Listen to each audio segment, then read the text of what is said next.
Good morning students, welcome to learning classes and today we are discussing about nutrition in a human being. पहले video में हमने देखा था कि plant में न्यूट्रिशन कैसे होता है, अमीबा अपना न्यूट्रिशन कैसे करता है, और आज इस वीडियो में हम देखेंगे कि हमारे अंदर यानी ह्यूमन बीइंग्स के अंदर डाइजेशन कैसे होता है, वो अपना न्यूट्रिशन कैसे लेते हैं, क्या क्या हमारे बॉडी के अंदर डाइजेशन होने के लिए क्या क्या प्रोसेस यूज होती है। ठीक है, तो आइए हम इस टॉपिक को अच्छे से डिस्कस करते हैं। Nutrition in a human being, ये हमारा टॉपिक है। और सबसे पहले हम जान लेते हैं डाइजेशन होता क्या है। डाइजेशन की डेफिनेशन आपने लोअर क्लासेस में भी देखा होगा कि complex component is a breakdown in a simple substances is known as digestion. ठीक है, उसके बाद इसी डाइजेस्टिव सिस्टम को क्या कहते हैं ह्यूमन बीइंग्स में, एलिमेंट्री कैनाल, यानी कि पूरे माउथ से हमारे एनस तक एक कैनाल होती है, कैनाल लाइक स्ट्रक्चर, लाइक इस तरह से स्ट्रक्चर होता है जिसको हम क्या कहते हैं, कैनाल कहते हैं। कैनाल मीन्स नाली लाइक स्ट्रक्चर होता है जिसमें ये सारे पार्ट जो भी हमारे पार्ट सिचुएटेड होते हैं वो क्या करते हैं, डाइजेशन में हेल्प करते हैं। अभी तक हम सिंपली डाइजेशन पढ़ते आ रहे थे कि function of mouth, stomach, food pipe, small intestine, large intestine and anus. अब हम देखेंगे कि इसके जो प्रोसेस होते हैं उसको कहते हैं इंजेशन, यानी कि this is a function of mouth. Mouth में क्या फंक्शन होता है, फूड को हमने टेक किया, ठीक है, खाना ले लिया, उसके बाद उससे चेविंग हुई, सलाइवा मिक्स हुआ और उसके बाद पुश ऑन कर दिया कहाँ पर, फूड पाइप के थ्रू स्टमक। ठीक है, फूड पाइप के थ्रू स्टमक में कर दिया, यानी कि अब यहाँ से फूड पाइप और किसका फंक्शन स्टार्ट हो गया, हमारा स्टमक का। ठीक है, स्टमक का फंक्शन। अब स्टमक में ये काम स्टार्ट हुआ, बट स्टमक में कंप्लीट डाइजेशन हमारा नहीं होता था। वहां पर क्या होता था, स्टमक में हम जनरली जान लेते हैं, कभी कभी इस तरह से भी पूछा जाता है what is a function of stomach. तो स्टमक जो होता है उसमें एक गैस्ट्रिक ग्लैंड प्रेजेंट होती है जो कि क्या करती है, अभी हम डिस्कस करेंगे इसका डिटेल्स में।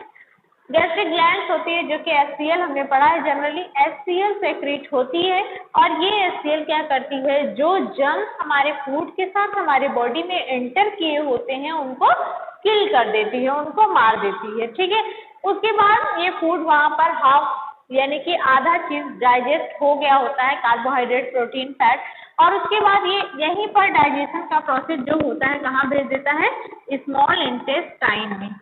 ठीक है, स्मॉल इंटेस्टाइन में। अब ये जो स्मॉल इंटेस्टाइन होता है हमारा, स्मॉल इंटेस्टाइन सबसे लंबा प्रोसेस होता है किसका, डाइजेशन का। ज्यादा से ज्यादा समय तक फूड यहाँ पर रुकता है और यहाँ पर कंप्लीट डाइजेशन उसका हो जाता है, यानी कि कोई भी चीज इसकी बची नहीं होती। पूरी चीज जो भी हम खाए होते हैं, प्रोटीन, कार्बोहाइड्रेट, फैट, मिनरल्स, वो सारी चीजें डाइजेस्ट हो जाती हैं और हमको एनर्जी प्रोवाइड करती हैं। ठीक है, तो उसके बाद इसी स्मॉल इंटेस्टाइन में क्या हो जाता है, डाइजेशन भी कंप्लीट हो गया और एब्जॉर्प्शन भी हो जाता है। एब्जॉर्प्शन प्लस एसिमिलेशन भी होता है। अब एब्जॉर्प्शन कैसे होता है, जब फूड का डाइजेशन हो गया तो हमने पढ़ा है कि स्मॉल इंटेस्टाइन की वॉल पे बिली लाइक स्ट्रक्चर होता है। क्या होता है, बिली, जिसको विली बोलते हैं, finger like out growth, 1000 finger like out growth, जिसको हम क्या बोलते हैं, विली। और ये एब्जॉर्प्शन एरिया को इंक्रीज करते हैं और क्या करते हैं, जो एनर्जी होती है, जो फूड मटेरियल्स होते हैं उसको ये क्या कर लेते हैं, एब्जॉर्ब कर लेते हैं, एब्जॉर्बर भी होते हैं। उसके बाद जब एब्जॉर्ब हो गया तो फिर क्या होता है, एसिमिलेशन होता है, यानी कि जो फूड पार्टिकल है वो अब क्या होगा, पूरे पार्ट ऑफ बॉडी में जब तक पहुंचेगा नहीं तब तक हमको एनर्जी नहीं मिलेगी। जब तक फूड पार्टिकल्स भले ही डाइजेशन हो गया, वो एक जगह स्टोर्ड हो गई, लेकिन तब भी हम एनर्जेटिक तब तक नहीं बन पाएंगे जब तक वो हमारे पूरे ऑर्गन्स में, पूरे पार्ट ऑफ बॉडी में वो एनर्जी डिस्ट्रीब्यूट नहीं हो जाती। तो यहाँ तक था हमारा एब्जॉर्प्शन। एसिमिलेशन भी कहाँ हो गया हमारा, विली और स्मॉल इंटेस्टाइन में हो गया। अब हमारा लास्ट इजेशन टॉपिक जो बचता है, इजेशन प्रोसेस बचता है, इसमें क्या हुआ कि जो स्मॉल इंटेस्टाइन ने सारी चीजों को तो डाइजेस्ट कर लिया, लेकिन जो लार्ज इंटेस्टाइन थी इसने क्या, अभी लार्ज इंटेस्टाइन ये हमने कहीं कहीं दिया हुआ है 6.5 मीटर या 7.5 मीटर लॉन्ग होती है, तो इसके थोड़ा डिफरेंसेस है, आपको 6.5 मीटर जान लेना है। और उसके बाद ये जो होती है ये लार्ज इंटेस्टाइन 1.5 मीटर लंबी होती है, ये ब्रॉडर होती है यानी चौड़ी होती है, और ये जो होती है वो कॉइल्ड होती है, पतली होती है, ठीक है। उसके बाद लार्ज इंटेस्टाइन यहाँ पर सारी चीजें डाइजेस्ट तो हो गई थी, लेकिन वाटर बचा हुआ था। क्या बचा हुआ था? वाटर बचा हुआ था। तो लार्ज इंटेस्टाइन ओनली वाटर को एब्जॉर्ब कर लेती है, बाकी सारी चीजें तो उसने पहले ही ले लिया, कुछ बचा ही नहीं। तो वो क्या करता है? वाटर को एब्जॉर्ब कर लेता है, और बाकी जो वेस्ट मटेरियल्स होते हैं वो क्या हो जाते हैं? एनस को दे देता है। किसको दे देता है? एनस को। और यही एनस क्या होता है? फूड, जो वेस्ट फूड पार्टिकल्स होते हैं, waste material of the body होता है, उसको आउटसाइड ऑफ द बॉडी क्या करता है? आउटसाइड ऑफ द बॉडी, ठीक है, आउटसाइड निकाल देता है, और इसी प्रोसेस को कहते हैं इजेशन। तो हमने देख लिया एलिमेंट्री कैनाल यानी इंजेक्शन होता है, सबसे पहले फूड को हम माउथ में लेते हैं, उसके बाद डाइजेशन होता है, उस फूड का डाइजेशन होता है। इस डाइजेशन में बहुत से लोग अपना रोल प्ले करते हैं, यानी कि एंजाइम्स, जूस अपना रोल प्ले करते हैं उन कॉम्प्लेक्स मटेरियल को सिंपल फॉर्म में लाने के लिए, ठीक है। उसके बाद जब ये डाइजेशन हो गया, अब उसके बाद एब्जॉर्प्शन हुआ, यानी कि जो उसकी एनर्जी थी उसको एब्जॉर्ब कर लिया। एसिमिलेट हुआ, यानी उस एनर्जी को फिर से क्या हुआ? कन्वर्ट किया, सबको डिस्ट्रीब्यूट किया, और उसके बाद जो वेस्ट मटेरियल था उसको इजेक्ट किया, यानी कि बॉडी से बाहर निकाल दिया, ठीक है। तो यही एलिमेंट्री कैनाल का पूरा फंक्शन है। Mouth, food pipe, stomach, small intestine, large intestine and anus, ये 5 पार्ट्स होते हैं। किसके किसके पार्ट हैं ये? 1, 2, 3, 4 और ये 5 और ये 6 पार्ट हैं पूरे किसके? एलिमेंट्री कैनाल के, जिसके थ्रू डाइजेशन कंप्लीट होता है, और इसी पूरे ट्रैक्ट को क्या कहते हैं? डाइजेस्टिव सिस्टम कहते हैं, ठीक है। अब डाइजेशन हो गया, ठीक है, अब डाइजेशन हो गया, अब हमने सिर्फ जनरली समझा है, ठीक है। अगर ऐसे जनरली कोई पूछता है कि what is the process of digestion, तब हम इस चीज को डिफाइन कर सकते हैं, लेकिन अभी हमको पढ़ना है डिटेल्स में कि माउथ में और क्या प्रेजेंट होता है, और क्या क्या ये सेक्रीट करता है जो कि हेल्प करता है डाइजेशन में। अब उनको हम डिटेल्स में पढ़ेंगे। तो सबसे पहले हमें डाइजेशन में हमने देखा था कि सबसे पहले किसका रोल आता है? माउथ का, यानी कि खाना सबसे पहले कहाँ जाता है? मुंह में जाता है। ऐसा नहीं कि सबसे पहले स्टमक में पहुंच जाता है, मुंह में जाता है। वो अपना काम जब खत्म कर लेता है, माउथ का काम जब खत्म हो जाता है, देन फूड पाइप पुश, टंग उसको पुश कर देती फूड पाइप में, ओइसोफेगस कुछ भी बोलेंगे, वो फिर स्टमक में पहुंच जाता है, फिर स्टमक अपना काम करता है, फिर स्मॉल इंटेस्टाइन में जाता है, फिर वहां पर उसका काम होता है, फिर लार्ज इंटेस्टाइन में जाता है, और फिर एनस में जाता है। तो ये पूरा प्रोसेस है किसका? डाइजेशन का, ठीक है। तो अब हम सबसे पहले माउथ देखते हैं। माउथ में सभी जानते हैं टीथ प्रेजेंट होते हैं, 4 टाइप्स के टीथ हैं हमारे। कौन कौन से? मोलर, प्रीमोलर, इंसाइजर और कैनाइन, ठीक है। ये हमारे 4 तरह के दांत हैं, और उसके बाद इनको हमको डिस्कस करना है। पहले हमारे माउथ में सलाइवरी ग्लैंड प्रेजेंट होती है, सलाइवा सीक्रेट होती है। एक दिन में लगभग 1.5 लीटर कितना? 1.5 लीटर सलाइवा सेक्रेट होती है डेली। हमारे माउथ में हमेशा क्या होता है? मॉइस्चर बना रहता है। वो किसकी वजह से? सलाइवा की वजह से। तो ये हम जैसे ही फूड अपने माउथ में लेते हैं तो हमारे मुंह में एक पानी, ठीक है, सलाइवा, जिसको इन अदर लार बोलते हैं। तो ये क्या होता है कि वो पानी जो होता है वो हम जब शेविंग करना स्टार्ट करते हैं तो वो लगातार क्या होता रहता है? सेक्रीट होता रहता है, और हमारे फूड में मिक्स होता रहता है। फूड में मिक्स होता रहता है, ये फूड को स्मूथ बनाता रहता है। कैसा बनाता है? स्मूथ बनाता है। और इसमें कुछ और, इसको सलाइवरी ग्लैंड्स कहते हैं। ये सलाइवरी एसोसिएटेड ग्लैंड्स भी बोलते हैं, एसोसिएटेड ग्लैंड्स के अंदर आते हैं। तो ये एसोसिएटेड ग्लैंड, सलाइवरी ग्लैंड जो होती है उसके 3 पार्ट्स होते हैं। कौन कौन से होते हैं? पैरोटिड, सबलिंगुअल और सबमैंडिबुलर। ये 3 हमारे माउथ में क्या होती है? टेस्ट ग्लैंड्स पाई जाती हैं, टेस्ट करने के लिए कि कौन सा खाना तीखा है, मीठा है, खट्टा है। ये खाना ये पता करने के लिए हमारे माउथ में ये 3 ग्लैंड सिचुएटेड होती हैं, जो कि जिसको हम सलाइवरी ग्लैंड्स बोलते हैं। और इसमें एक एंजाइम सेक्रेट होती है जो कि फूड में मिक्स होता है और डाइजेशन में हेल्प करता है। इसको एमिलेज या टाइलिन भी बोलते हैं। दोनों में कोई भी, एमिलेज बोलो या फिर टाइलिन बोलो, दोनों बात एक ही है। ये हमारे किसमें सेक्रेट होता है? सलाइवा में सेक्रेट होता है। ठीक है, अब तो ये हो गया माउथ का फंक्शन। क्या हुआ? टिप ने उसको चेव किया। टंग के बेस में अगर टंग नहीं होगा तो फूड इधर उधर ही नहीं होगा, सलाइवा सेक्रेट ही नहीं। सलाइवा हमारे माउथ में ही हमारे टंग और हमारे जो ये बकल्स हैं इसी के बीच में प्रेजेंट होती हैं ये तीनों ग्लैंड। पैरोटिड दिख रहा है आपको? पैरोटिड, सबलिंगुअल और सबमैंडिबुलर। ठीक है, ये 3 हमारी सलाइवरी ग्लैंड्स हैं। ओके, उसके बाद अब हमारा माउथ का काम खत्म हो गया। उसने खाने को पूरी तरह से क्रश कर दिया, चेविंग खत्म हो गई। अब जो हमारी टंग है उसको पुश करेगी कहाँ पर? आगे के प्रोसेस के लिए ओइसोफेगस में। कहाँ दे देगी? Oesophagus, food pipe. इसका कुछ ज्यादा फंक्शन नहीं होता, इसीलिए मैंने कुछ भी यहाँ पर नहीं लिखा है। ये सिर्फ खाने को क्या करता है? खाने को माउथ से लेकर स्टमक तक पहुंचाने का काम करता है। ठीक है, ये फूल काम या फिर सामान को ले जाने वाला जिसको बोल सकते हैं, यानी जनरल लैंग्वेज में समझना है। इसको बोलते नहीं है, इसका काम है कि सिर्फ फूड को, फूड पाइप, इसके थ्रू फूड जो होता है वो फूड पाइप इसका नाम है, इसके थ्रू फूड जो है वो माउथ से स्टमक में पहुंच जाता है। इसका काम बस खत्म हो गया। दोबारा नेक्स्ट बाइट जब आएगा तो फिर हम अपना काम करेंगे, तब तक हम ये क्या करता है? वेट करता रहता है। ठीक है, उसके बाद अब इसका काम खत्म हो गया। अब काम आता है इसका, किसका? स्टमक का। ठीक है, स्टमक को जे शेप्ड स्ट्रक्चर, इस तरह से बड़ा स्ट्रक्चर होता है इसका हमारी बॉडी में, डाइजेस्टिव सिस्टम में। उसके बाद ये क्या करता है? इसमें कुछ गैस्ट्रिक ग्लैंड्स प्रेजेंट होती हैं, जैसे जो कि एसिड, म्यूकस और हमारा रेनिन, पेप्सिनोजेन, इस तरह के एंजाइम सेक्रेट करती हैं। इसके फंक्शंस को हम देखेंगे। गैस्ट्रिक ग्लैंड कहाँ प्रेजेंट होती हैं? स्टमक में प्रेजेंट होती हैं।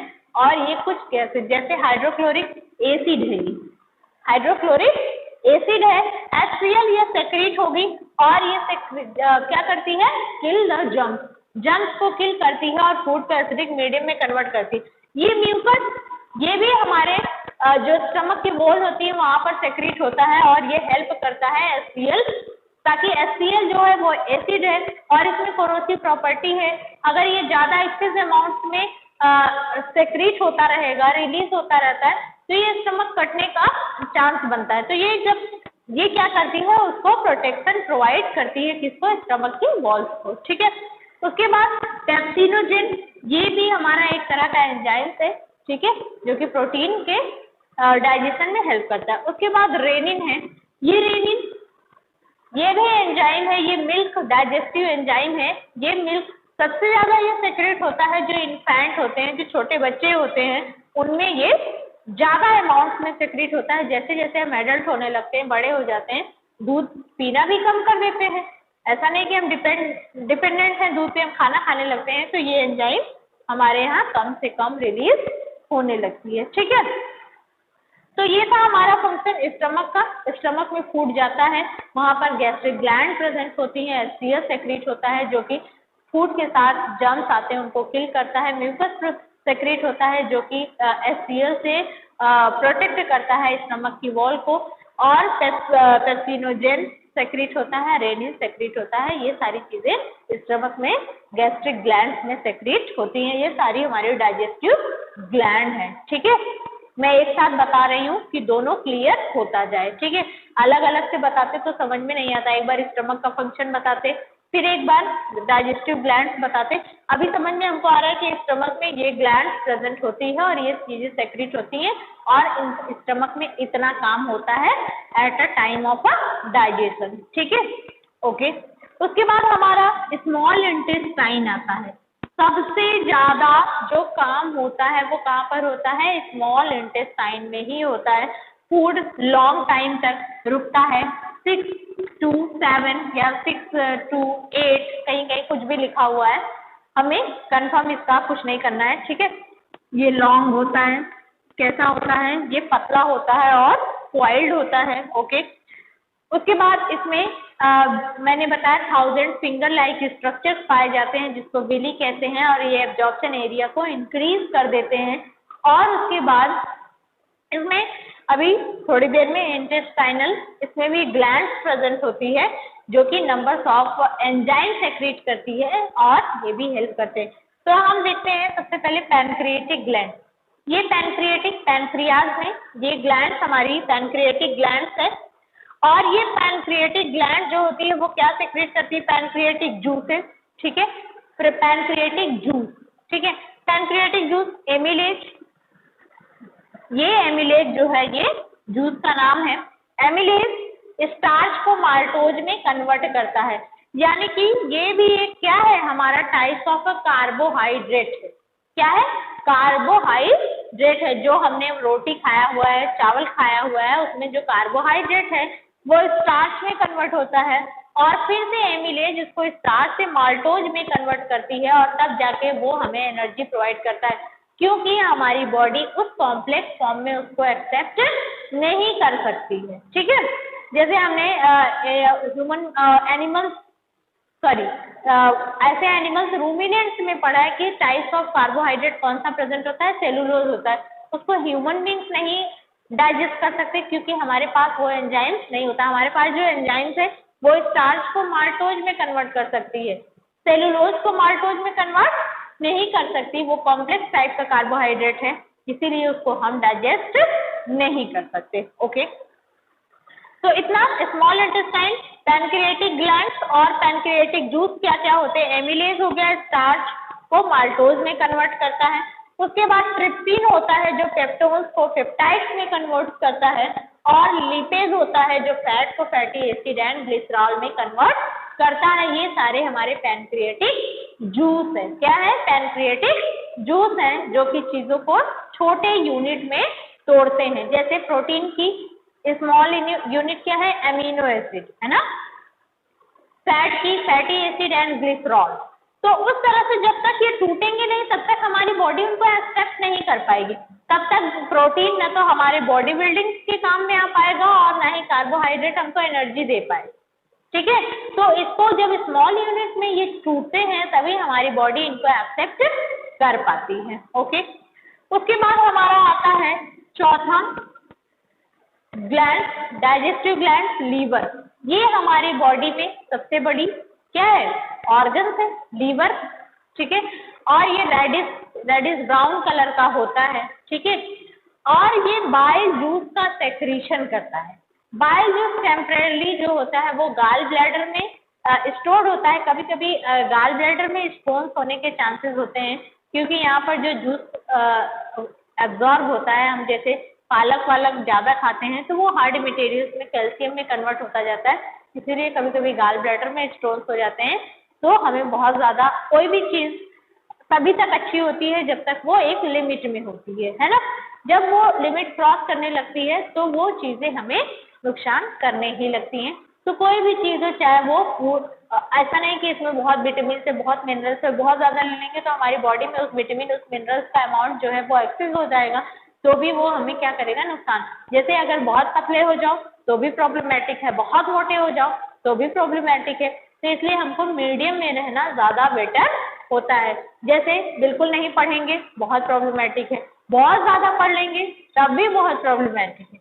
यानी हमको इतना पढ़ना है कि हमको हमारा जो टारगेट है वो कंप्लीट हो जाए। ऐसा नहीं कि हम 10th क्लास में हैं और 12th की चीजों को पढ़ने लगे और बहुत ज्यादा अपनी नॉलेज को डीप करने के बजाय हमारा 10th छूट जाए, तो ऐसा भी हमको पढ़ाई नहीं करना है। ओके, उसके बाद हमारा लीवर बाइल जूस सेक्रेट करता है। बाइल जूस जो होता है वो हेल्प करता है फैट के डाइजेशन में, जिसको इमल्सिफिकेशन कहते हैं। फैट के मॉलिक्यूल्स को छोटे छोटे ग्लोब्यूल्स में टूटने के प्रोसेस को ही क्या कहते हैं, इमल्सिफिकेशन कहते हैं। ये पूछा भी जाता है, तो आप इस क्वेश्चन को याद रखेंगे। What is emulsification? Breakdown of fat molecule in a simpler globules is known as emulsification, and bile juice is a help in the digestion of carbohydrate, protein, but mainly this is a help in the digestion of a fat to break the fatty acid and glycerol. Is clear? Okay. उसके बाद हमारा आता है intestinal gland. ये हमारे intestine में present होता है, इसलिए मैंने वहां पर बताया था कि इंटेस्टाइन में भी ग्लैंड प्रेजेंट होती है, इसीलिए यहाँ पर कंप्लीट डाइजेशन होता है। अब एमिलोलाइटिक, प्रोटियोलाइटिक, लिपोलाइटिक, ये हमारे तीन हैं, ठीक है। कार्बोहाइड्रेट, प्रोटीन, फैट को अपने कंप्लीट फॉर्म में वो क्या कर देते हैं, ब्रेक कर देते हैं, यानी कि छोटे से छोटे फॉर्म में, अब उस जिस फॉर्म में वो ब्रेक कर दिए हैं, ये एंजाइम ये ग्लैंड्स के थ्रू जब सेक्रेट हुई, ये उस फॉर्म में बना दिए कि अब हमारी बॉडी में वो ब्लड में हमारे फ्लो हो सकता है और हमको एनर्जी दे सकता है। पूछा जाता है इंटेस्टाइनल ग्लैंड्स कौन से एंजाइम सेक्रेट करती हैं, तो आपको नाम याद होना चाहिए, एमिलोलाइटिक, प्रोटियोलाइटिक एंड लिपोलाइटिक। नाम से ये प्रोटियोलाइटिक प्रोटीन के लिए, एमियोलाइटिक कार्बोहाइड्रेट के लिए है, सॉरी एमियोलाइटिक जो है अमीनो एसिड में कन्वर्ट करता है, प्रोटियोलाइटिक कार्बोहाइड्रेट, लिपोलाइटिक जो होता है वो हमारा फैट डाइजेस्टिव एंजाइम होते हैं, ठीक है। उसके बाद हमारा पेरिस्टालसिस। पेरिस्टालसिस ये हमारा कोई डाइजेस्टिव ग्लैंड्स नहीं है, बल्कि एक प्रोसेस है। कौन सा प्रोसेस है? जो हमारा डाइजेस्टिव ट्रैक्ट है, जो एलिमेंट्री कैनाल हमने अभी अभी पढ़ा, जो पूरा हमारे माउथ से लेकर हमारे एनस तक एक स्ट्रक्चर से एक दूसरे से जुड़ा हुआ है, इसमें जो फूड का मूवमेंट होता है, एक रिस्पेक्टिव वे में इसका जो मूवमेंट होता रहता है, उसी को कहते हैं पेरिस्टाल्टिक मूवमेंट। कौन सा मूवमेंट? Peristaltic movement. और इस प्रोसेस को कहते हैं पेरिस्टालसिस। क्या कहते हैं? पेरिस्टालसिस। देखते हैं, moving food in a regulated manner along the digestive tube is known as peristalsis and this movement is known as peristaltic movement। हम जनरल लैंग्वेज में बोल सकते हैं फूड जो मूवमेंट करता है हमारे माउथ से हमारे पूरे बॉडी में, उसी को कहते हैं क्या? Peristalsis and this movement is known as peristaltic movement. Clear? तो हमने इस चैप्टर में digestion in a human beings अच्छे से देख लिया।